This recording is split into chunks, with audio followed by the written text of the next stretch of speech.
Hey, I wanted to make sure that this was really clear. I love your work. We can use it. I just need the different layers. As you see, in this example, really quick, I have a background here that's the size that I gave you. You can't really see the ending, obviously, because it's black here, but I'm sure if I inspect this, yeah, you can see it stops right about here and then comes down to this line. That would be the section I gave you. The next image that I have is this, which is just this render here, which moves up, and I can move these any way I want. And in the shop now is another render, and what happens is we get something that looks something like this, and I can move your stuff in and out, but I need the transparent layers, and I'm about to show you what I have for files. I gotta make sure that I don't open up anything. Let's see what will work. This one here would have been just this image here,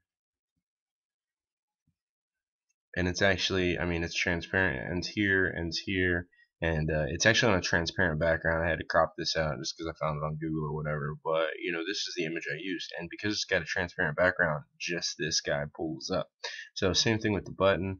This was the button. Obviously you can see I cropped it here. This is the transparent background. Now in your situation, man, I love this. So I was thinking something like, this slides in from the right, the bottom half slides in from the right.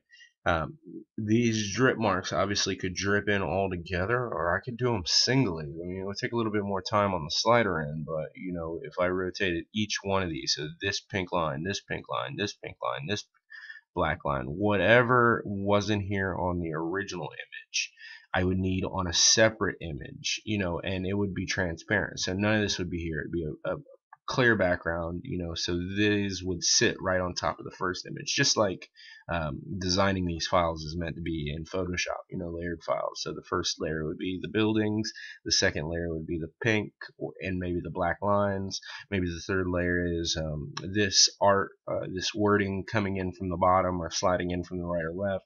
Maybe the fourth one is some of these black dots, some of these blue things expanding, which would just mean a bigger image on top of the original image, and that would make them look like they're expanding when really it's just the second image and they're like fading in. But the problem is the buildings won't be in all four images. The buildings should just be in your first image, unless maybe you're doing like a highlight effect, and then maybe the gray shows up in the building. But really, that's getting a little too intricate. So just having the sections that I can make these drip down in, I can make these appear in, but that's it. Awesome, thanks.